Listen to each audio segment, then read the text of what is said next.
Bonjour à tous, on se retrouve pour une nouvelle position de milieu de partie, avec ici donc le trait pour les blancs. On remarque tout de suite les rocs opposés dans cette position, grand roc contre petit roc, ce qui amène évidemment des positions avec des attaques en direction du roi. Autre chose qu'on peut remarquer, évidemment, on a l'habitude, c'est le fameux cavalier sur la case Kasparov ici en F5. Imprenable, hein, parce que si, par le pion en tout cas, parce que s'il est pris par le pion, il y aurait prise du pion, attaque, échec à la découverte, et ensuite on récupère le fou par la suite en E6 avec l'ouverture de la diagonale du fou sur le pion en H7. Donc a priori les blancs ont quand même une bonne position d'attaque déjà, hein, le cavalier étant déjà placé où il faut, la tour est placée derrière, la dame est aussi devant les pions. Alors en général, en les rocs opposés, on fait des attaques, on avance les pions pour avoir les lignes, mais là les pièces sont passées devant plutôt, hein, puisqu'il y a la dame qui est devant ses pions. La tour, bon, alors le pion G4 par contre on l'a avancé, hein, pour bien installer le cavalier en avant-poste. Donc là tout le travail est fait a priori par les blancs déjà, donc il va falloir concrétiser. En plus il y a encore beaucoup de pièces sur l'échiquier. Attention à la batterie tour dame, mais il y a le fou qui défend, hein, ici, donc a priori pas trop de contre-attaque possible de la part des noirs, donc on va pouvoir faire des coups forcés peut-être. Alors il y a des échecs, hein, dans cette position, il y en a quelques-uns. Bon, là le sacrifice de dame en H7 semble un petit peu osé quand même. Pour l'instant il n'y a pas encore assez de pièces en jeu pour venir créer des menaces. Prendre le fou sur échec, c'est un échange possible, mais c'est dommage. Ce cavalier, bon, bah, il est quand même bien placé. On a envie de le conserver. Après, il peut faire échec aussi en H6, mais même chose, hein, on voit pas trop l'intérêt de ce coup. Par contre, une menace de mat sur cette case avec la dame, ça pourrait devenir intéressant. D'ailleurs, c'est peut-être la seule dans la position comme de menace de mat.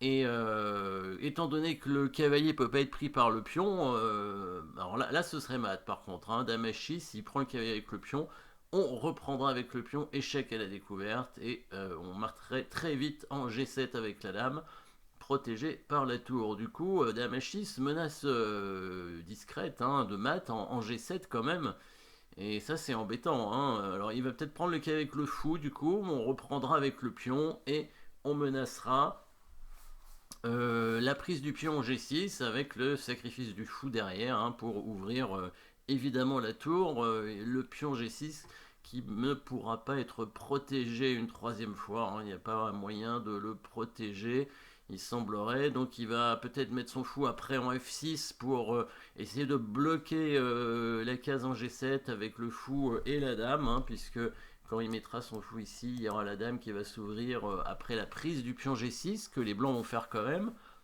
Prise, en G6 du pion F, et là on prendrait avec quelle pièce en G6. Ça c'est intéressant à voir, hein. Ça peut s'étudier. Donc là il prend avec le fou ici un premier coup possible, hein. Alors, le deuxième coup c'est ce qu'il a joué dans la partie, c'est le coup de fou, on regardera aussi évidemment. Donc fou prend cavalier, pion prend fou. La menace des blancs, c'est bien tout simplement de prendre ce pion et ensuite de prendre encore avec le fou, voire avec la tour, hein. Les deux sont possibles et puis on va le mater très vite. Il est obligé de faire ça cette fois pour pouvoir revenir avec son fou couvrir. Alors ici, comment on prend le pion? Est-ce qu'on prend avec le fou? Est-ce qu'on prend avec la tour? Si on prend avec le fou, ça a l'air évidemment mieux de conserver la tour, mais il va couvrir avec son fou en G7, et même si on récupère une deuxième tour derrière, il va défendre avec sa tour en F7. Donc c'est peut-être moins efficace. Parce que en prenant avec la tour, on aura cet échec ici qui est intéressant parce que ça va forcer la tour justement à se mettre devant. Et là, on va récupérer le pion sur échec, et quand il va couvrir avec le fou, la tour va arriver en G1, et là il pourra pas défendre parce que sa tour sera clouée. Donc on va voir aussi arriver le fou de case noire, hein, toutes les pièces qui vont arriver en jeu. Donc sacrifice de tour ici. Bon, s'il prend pas la tour, on lui prendra son fou. S'il met son fou en G7, il pourrait y avoir. Bah, on peut quand même faire tour G1 en fait, hein, c'est une interversion de coup à mon avis. Puis on prend, échec ici, voilà. Donc ça c'est un coup important pour forcer la tour à couvrir.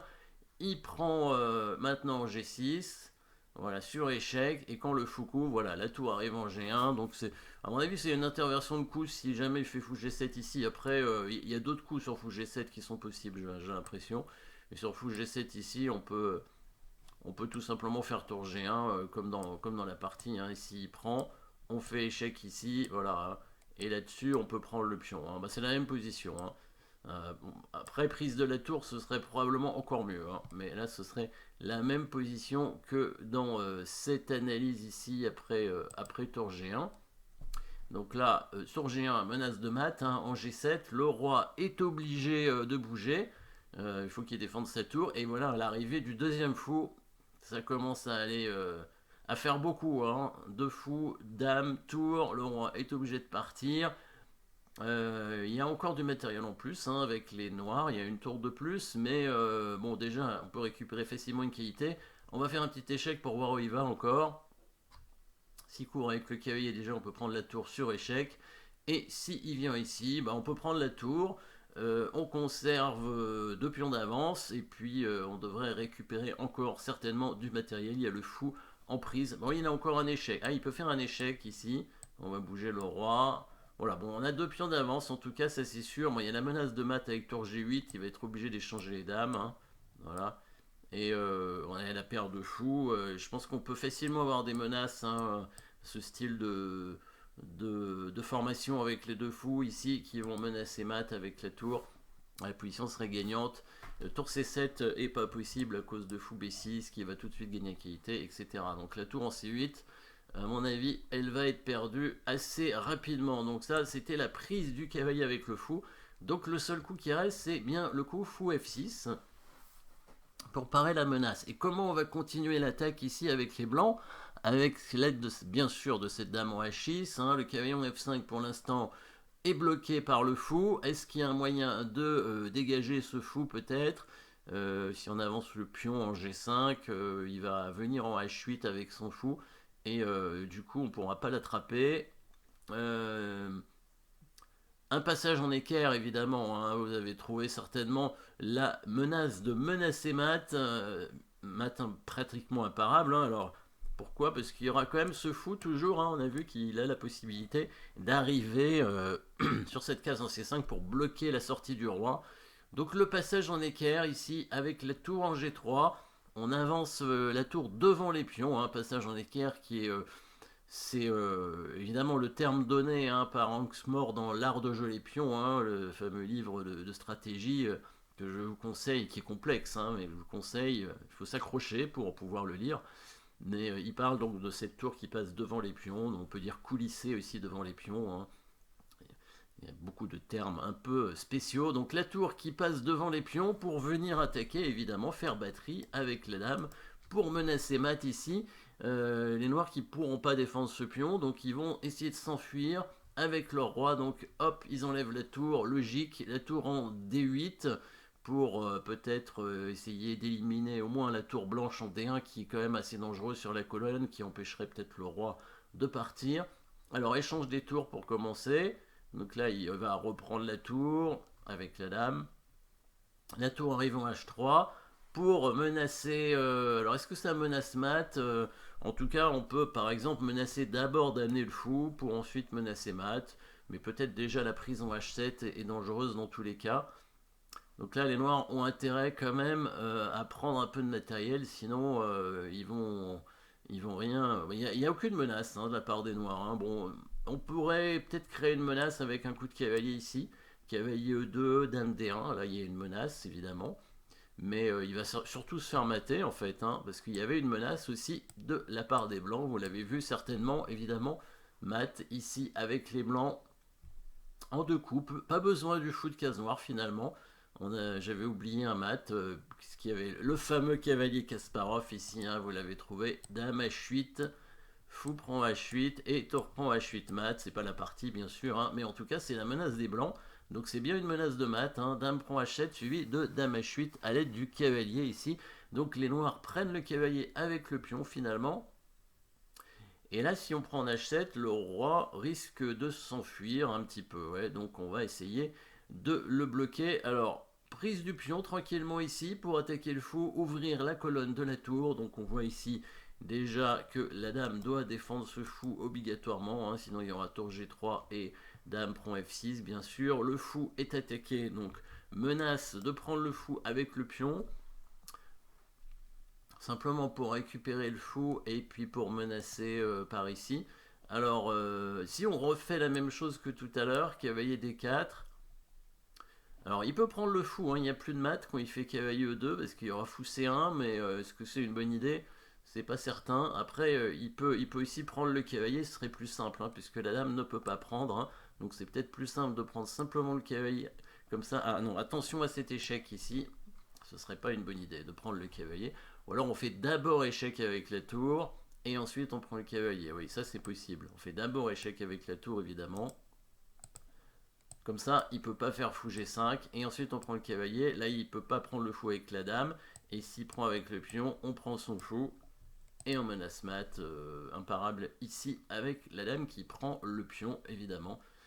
Dans la partie, il va bouger son fou, il va prendre ce pion, histoire de peut-être bloquer un petit peu le roi blanc. Voilà. Et ici, il va faire une jolie fin, vous allez voir. Tour G3 échec, donc pour bloquer le roi, qui va devenir en H8. Et maintenant, on va jouer sur la déviation de la dame. Donc la dame qui doit absolument protéger le fou ici, pas le choix. Donc il vient attaquer la dame comme ça. La dame est obligée de rester en défense sur ce fou, donc en D6 ou en E7, ça change rien. La dame est venue en E7, le fou vient en C5. À nouveau, on continue l'attaque sur la dame qui doit toujours rester à la défense du fou, donc il revient en D8, et là il va finir par un joli coup qui va forcer, je pense, le mat pratiquement. Hein. Oui, je pense que ça force le mat en quelques coups. Un joli coup, pas vraiment un coup invisible, mais c'est un coup assez difficile à voir malgré tout. Alors, évidemment, vous avez la possibilité de le chercher, de trouver ce dernier coup. C'est l'idée des deux derniers coups de fou hein, qui attaquaient la dame pour replacer le fou sur cette diagonale afin de venir attaquer le roi avec fou F8. Et oui, le fou est imprenable. Encore une fois, la dame doit absolument défendre le fou, sinon c'est mat. Et les blancs menacent échec en G7 et ensuite mat en quelques coups. Hein. Mat en un coup en fait. Mat en deux coups en fait, il menace fou G7. Si le roi G8, fou prend F6 mat, et s'il prend le fou, on fait dame prend G7 mat.